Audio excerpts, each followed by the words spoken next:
আসল বিএনপির দায়িত্ব নিচ্ছেন পিনাকি ভট্টাচার্যরা। দর্শক, এখন বাজারে এসেছে আসল বিএনপি এবং নকল বিএনপি। একটু অবাক লাগছে আলোচনাটা, কিন্তু it's true, it's my observation এবং ডিপ অবজারভেশন বলতে পারেন। I believe that Pinaki Bhattacharya এবং পিনাকি ভট্টাচার্যের যে team, that means Ilias, Kanak Sarwar এবং তাদের সবার বস শ্রদ্ধেয় ডক্টর মাহমুদুর রহমান, তারা রাজনীতিতে আসতে পারেন, যথেষ্ট সম্ভাবনা রয়েছে এবং আরো অনেকে আছে। এবং এখানে প্রথমে যে কথাটা বলেছি যে আসল বিএনপি ভার্সেস নকল বিএনপি, এটা একটু ব্যাখ্যা করি। যে জিয়াউর রহমান এবং খালেদা জিয়ার যে দল, বাংলাদেশ জাতীয়তাবাদী দল, বাংলাদেশি জাতীয়তাবাদ এবং ইসলামী মূল্যবোধে বিশ্বাসী যে উদারপন্থী দল, সেই দল এখন আর সেই দল নেই। এই দল এখন আওয়ামী লীগ হয়ে গেছে। বিএনপি এখন আর বিএনপি নেই, বিএনপি আওয়ামী লীগ হয়ে গেছে। বিএনপির যে মৌলিক দর্শন, ফিলোসফি, এগুলো তারা ছুঁড়ে ফেলে দিয়েছে। তারা এখন অ্যাকর্ডিং টু পিনাকি ভট্টাচার্য হাসিনার গু খায়। বর্তমান বিএনপি হাসিনার গু খায়।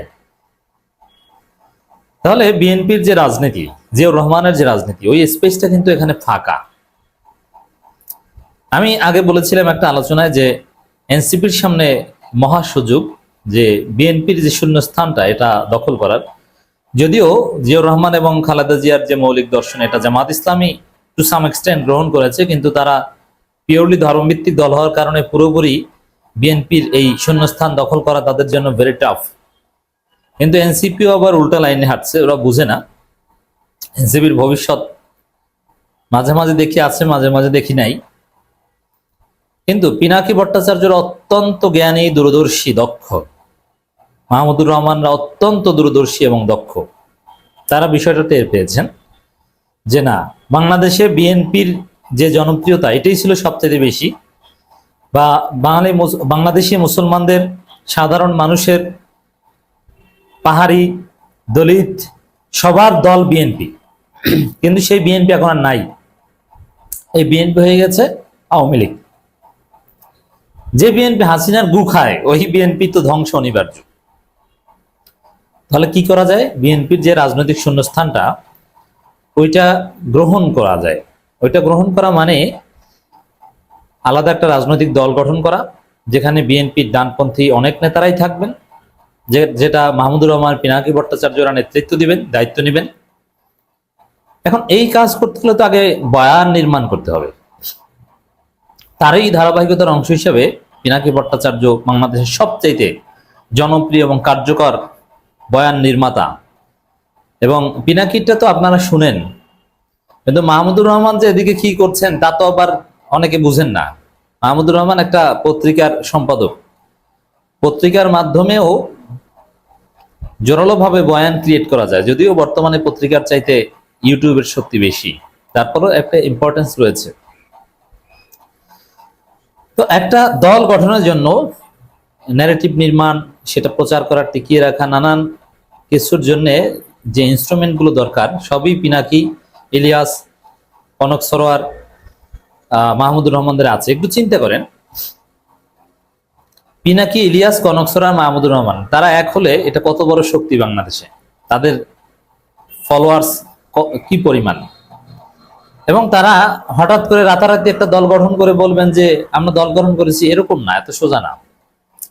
তারা দীর্ঘদিন যাবৎ আগে ভিত্তিপ্রস্তর স্থাপন করছে, আগে বয়ান নির্মাণ করছে, আগে তাদের রাস্তা ক্লিয়ার করছে, ঘর নির্মাণ করছে, তারপরে আনুষ্ঠানিকভাবে ঘরে উঠবেন।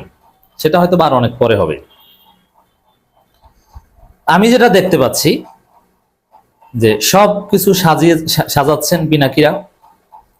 যে জিয়াউর রহমান, খালেদা জিয়ার যে রাজনীতি, এই জন্য দেখবেন যে জিয়াউর রহমান, খালেদা জিয়ার ভূয়সী প্রশংসা করেন পিনাকি, ইলিয়াস, মাহমুদুর রহমান, এরা।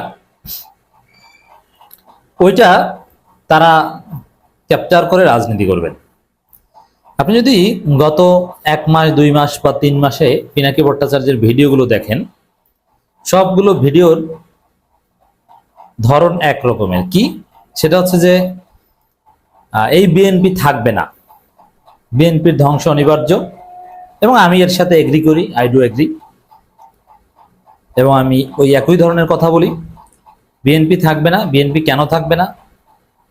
আবার বিএনপির ভালো দিক কি?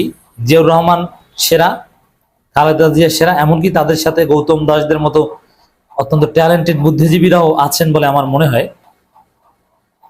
যে এই বিএনপি আর জিয়াউর রহমানের বিএনপি এক নয়। ভারতের আধিপত্যবাদের বিরুদ্ধে আমাদের লড়াই করতে হবে। এবং এই মাহমুদুর রহমান পিনাকিরা দল করলে বা আসল বিএনপির দায়িত্ব নিলে তাদের দলে কারা থাকবেন? বর্তমান বিএনপি নামের যে দল আছে, এই দলের ডানপন্থী নেতাদের একটা অংশ, যেমন আলতাফ হোসেন চৌধুরী, এমনকি লুৎফুজ্জামান বাবরদের মতো কেউ কেউ আসতেও পারেন, সমূহ সম্ভাবনা রয়েছে। এরকম আরো অনেকে আছে বিএনপিতে কোণঠাসা। হয়তোবা দলের মূল দায়িত্ব মাহমুদুর রহমান বা বিএনপির সিনিয়র কাউকে দেওয়া হতে পারে। এই বিএনপি লাগবেই, বিএনপি ছাড়া বাংলাদেশের স্বাধীনতা সার্বভৌমত্ব টিকবে না। এখন কি করণীয়?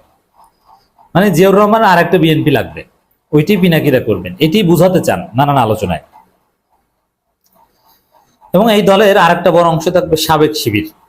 এটা পিনাকিদের স্বপ্ন। এই কারণে সাবেক শিবিরদেরকে গ্লোরিফাই করে, যদিও যা বলছেন সব সঠিক, পিনাকি সাবেক শিবিরদের গ্লোরিফাই করে নানানভাবে তিনি ভিডিও বানান এবং এটা সামনে আনেন, যাতে মানে সব বয়ান, ন্যারেটিভ এগুলো সব সাজাচ্ছেন, যে কোনো সময় দাঁড়িয়ে গেলেই যাতে হয়। আপনি যদি পিনাকির লাস্ট অনেকগুলো ভিডিও দেখেন, আমি একটু শিরোনামগুলো বলছি। ধ্বংস হইয়া যাইতেছে বিএনপি, কিন্তু কেন? 25 মিনিট 19 সেকেন্ডের এই ভিডিওতে হিস্ট্রিক্যাল অনেক রেফারেন্স দিয়ে বুঝিয়েছেন যে এই বিএনপি থাকবে না, কিন্তু বিএনপি একটা লাগবে। সেই বিএনপি কোন বিএনপি? সেই বিএনপি থিওরি দিয়েছেন। আর আমি বিশ্বাস করি ওইটাই পিনাকি ভট্টাচার্যরা এক পর্যায়ে এসে প্রতিষ্ঠিত করবেন। পিনাকির একটা দল করবেন বলে আমার কাছে মনে হচ্ছে। এটা পিনাকিও বলে নাই, মাহমুদুর রহমান স্যারও বলে নাই, অথবা অন্য কেউ বলে নাই, এটা আমার অ্যানালাইসিস।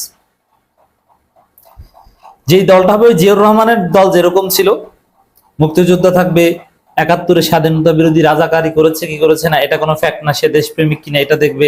সে শিবির করেছে কি করে নেই এটা ব্যাপার না, শিবির করলেও সমস্যা নাই, ছাত্র ইউনিয়ন করলেও সমস্যা নেই, বর্তমানে উদারপন্থী কিনা। জিয়াউর রহমান যেরকম বাম, মুসলিম লীগ বিভিন্ন জায়গা থেকে ধরে এনে দেশপ্রেমিকদের নিয়ে একটা উদার দল গঠন করেছেন, ওই দিকে হাঁটছেন পিনাকি মাহমুদুর রহমানেরা। মাহমুদুর রহমানের বিষয়ে তেমন কথা বলছেন না, কিন্তু তিনি আছেন বলে মনে হচ্ছে। কোন ভুলে বিএনপি আজকে হারু পার্টি? পিনাকির ভিডিও, ডাকসুর শিবিরে ভূমিকম্প, বিএনপি কি শেষ? মানে প্রত্যেকটা জায়গায় ওই বিএনপি শেষ, বিএনপি চলবে না, এই সব কিছুই কিন্তু আছে। আপনি যদি আরো দেখেন, এই ফজু পাগলা ভুয়া মুক্তিযোদ্ধা, মানে বিএনপি এখন ওই ভুয়া মুক্তিযোদ্ধাদের দল। এবং ডাকসু নিয়ে যত ভিডিও বানিয়েছেন তার অর্থ ছিল যে এই ছাত্র দলকে ভোট দেওয়া ঠিক না, এরা ভারতের আধিপত্যবাদের